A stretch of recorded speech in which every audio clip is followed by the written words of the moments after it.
faith, but to move out of fear to access His faith. If we are true New Testament believers, then we must become a supernatural people who do the impossible, a people who go beyond. Krissy Nelson not only addresses fear, but provides excellent examples of what fear looks like, how it talks to us, and what its goal is. It is a Goliath that wants to paralyze us in a frozen place. Furthermore, she challenges us to go beyond and replace fear with faith. And she lays out a biblical strategy on how to do this. We have entered an era that is not easy. The days ahead will be filled with opportunities for us to freeze in terror. But if we overcome, we must replace those now fears by moving into audacious faith. Faith that rises up to navigate impossible times and tasks. Barbara J. Yoder, lead apostle and founding pastor, Shekinah Regional Apostolic Center, Ann Arbor, Michigan. Introduction.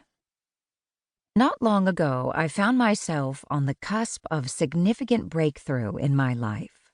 For the first time, I felt ready to step fully into the destiny I knew God had planned for me. I could see it, see Him beckoning to me to walk forward and claim the promised land He had been preparing for me for so long. Yet at the same time, I was paralyzed with fear.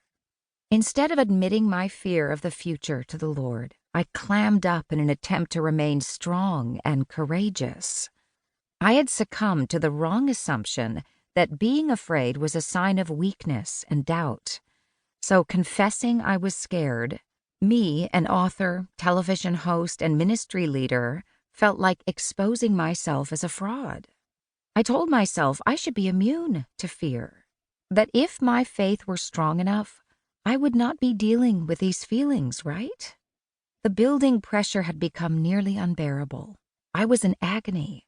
I could feel the roar of breakthrough rising within me, but when I opened my mouth to release it, to release the pressure, all that came out was a whimper. Can you relate to this feeling? I know you can, because I know that everyone is afraid sometimes, everyone. You are not alone, and you are certainly not faithless or a fraud or weak because of it. Friend, it is time to admit your own reasons right here for justifying the expectation that you should be immune to fear.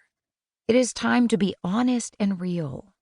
It might seem strange now, but as you will see in this book, being transparent about your fear is the first step you will take toward your destiny. It is exactly the action that will turn your whimper into a roar that can shake the gates of hell. Trust me, I speak from experience. Truth that calms the storm. Eventually, the pressure behind my fear became so strong that I could no longer ignore it. I could not stuff my feelings anymore because there was simply nowhere left to hide them. In my little room, on my knees before God, I bent down in defeat. Like Peter, I had stepped out of the boat, but when I looked behind me, all I could see were the impossible waters I had crossed over thus far. I wondered, how could I continue to follow Jesus atop the water? How could I maintain a lifestyle of radical faith in order to walk forward further and further from the boat, no land in sight, when I was frozen in terror? I could barely hear Jesus' voice saying, "Come," over the sound of the storm. My weakness as a human being was painfully obvious next to Him. I knew that I faced a new choice: continue forward in faith or surrender to the fear of the unknown. I could almost feel the wind blowing all around me. In my mind's eye, I began to look down at the surface of the water. Every limitation I had, every struggle, and every doubt rose like a giant wave trying to take me down.